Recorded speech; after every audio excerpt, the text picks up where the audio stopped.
Talk to him. Classic codes, I ain't taking it slow. Forgive me, Lord, I woke up in that mode. Whether the winters were left in the cold. All right, y'all. We got a code language. What we doing for the code language? Code language, tough. Let's go. Let me get this queued up for y'all. This is a tough one. All right. We're going to see what come out. We're going to see what come out. Code language of the day. Code language of the day is threat by envy.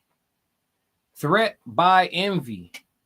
So you know what the code language, we always start off looking up the book definition, and then we're going to go from there. So we're going to look up the definition of a threat. A threat, a statement of an intention to inflict pain, injury, damage, or other hostile action on someone in retribution for something done or not done. All right, let's look up the definition of envy real quick. Envy, a feeling of discontented or resentful longing aroused by someone else's possessions, qualities, or luck. So with the code language being threat by envy, what we got in the comments? Okay, that's to the last topic. He said, pick your strength. I feel that. So in regards to the code language, threat by envy. It's crazy because I actually spoke on Selena earlier in this live stream. But Selena will be the first example that pops into my head of like a threat by way of envy. You know what I mean?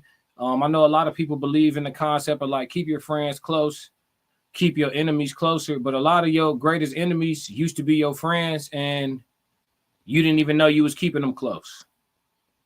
If that make any sense to y'all, that happens. So I know anybody I've never had. I'm trying to think in my life other than like some little fist fights and little dust ups like on some at the basketball court shit in like teenage years. But like as a grown ass man, have I had any beef with a stranger? Most of the time, if it's some smoke, it's normally somebody close. Threat by envy makes me think about that. It makes me think about, because for somebody to envy you, they normally know a decent amount about you, or they have a perception of you, especially these days with social media. So it's one of the two. So if it's somebody that's close and they know a decent amount about you, they could feel envious of you for a multitude of things. Like the definition of envy says, the feeling of discontented or resentful longing aroused by someone else's possessions, qualities, or luck. See, because I used to always, I actually had an envious person around me that's no longer around me, that used to be envious of me a long time ago, and I didn't know it until, you know, hindsight had to be 2020. But it was a situation where it was like, I used to always feel like, damn, why would somebody be jealous or somebody be envious of me? And just reading the book, the actual book definition, which y'all now doing the code language, I understand better than I actually did in the past, because I used to always be like, shit, this person got this and got that and doing this and doing that for themselves. Like, shit, as far as I'm concerned, motherfucker ahead of me in life. You know, at that point in time, I'm shit, motherfucker ahead of me in life. Envy me for what? But people can envy you for your qualities. You know, that people can envy you for your qualities. And then if you got them close, if they is a friend, or if they are somebody who you got to deal with on a regular basis, a coworker, a colleague, a constituent, a business, you know, whatever it is, and you got to deal with them. And, you know, if you feel that envious spirit, because envy is like jealousy's older brother. So like they'll probably be jealous first. And jealousy is normally expressed in some way. People have passive ways of showing you that they're jealous of you. So like if they express jealousy could turn into envy. So you know, if somebody express jealousy, don't win too loud in front of them. And some people like, well, what you mean, class? Like I ain't dimming my light for nobody. I don't, but it's fallout. Ain't nothing wrong with making adjustments. Ain't nothing wrong with making adjustments. I've always been a person that like to shine dull. If I'm up 100 bands, I'm right here like this with y'all. If I'm down 100 bands, I'm right here like this with y'all. If I'm somewhere in the middle, I'm right here like this with y'all. You gonna see the same thing at all times. I'm not gonna, you see what I'm saying? Because you can't win too loud, and you damn sure don't want to lose too loud. If you win too loud, you start breeding envy, you start breeding resent, you start breeding, you know, contentment, you start breeding all type of shit from people that's close.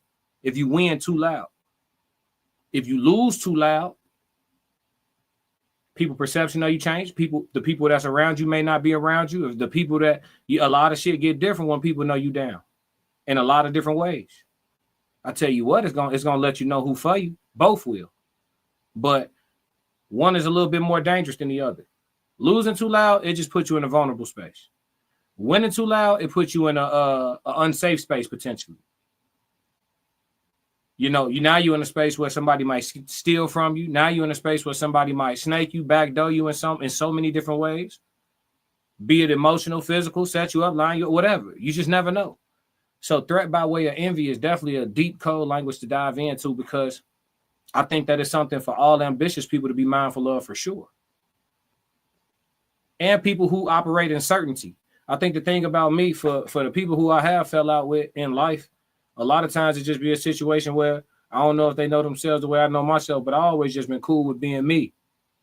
Can't nobody come on here and say like they went to school with me or was around me at the job where I was ever like doing what's trendy and trying to be like somebody or looking just like somebody or doing with somebody. Like I always just be doing what I'm doing, and whatever I'm doing is what I'm doing. I don't need no credit for it. I don't need no insults for it. I don't need no verification, no validation. I don't need nothing. I'm just over here doing what I'm doing. And I like to be left alone doing it. Like that's always been me. I never was a person like, even in, a long time ago, I was in school, but that's a social environment. But I never was a person in the school environment who took up a whole shit ton of friends. I never was a person in the workplace who like was cool with everybody in the workplace. I was known and cordial and amicable and had a good reputation for being personable. But are we friends? Do everybody in this hole got my number? No. Hell no, actually, because sometimes when you make life look too good, or sometimes when you've kind of developed a certain level of balance or mastered your emotions, people don't like seeing people who feel good all the time when they not feeling good all the time. People don't like, people who are constantly being positive when life is sometimes rough. Sometimes people be wanting, and it's just human nature. Sometimes people want a place where they could sulk a little bit and be down a little bit, or playing the victim is way easier than picking yourself up by the bootstraps at all times. Sitting there for a second and letting somebody coddle you and be like, oh, it's going to be all right. Oh my God, I can't believe this is happening to you. Yeah, that little nurturing and all that shit, it's easy to go there. But when you the type of person that's like, man, whatever, I'm still me, it's whatever. It's just people don't like that shit. I'm gonna be real with you. People, it's something about certainty that fuck with people. Like I know people who didn't like Kobe because they like, oh, he too arrogant. I don't like his arrogance. It's like, why wouldn't he?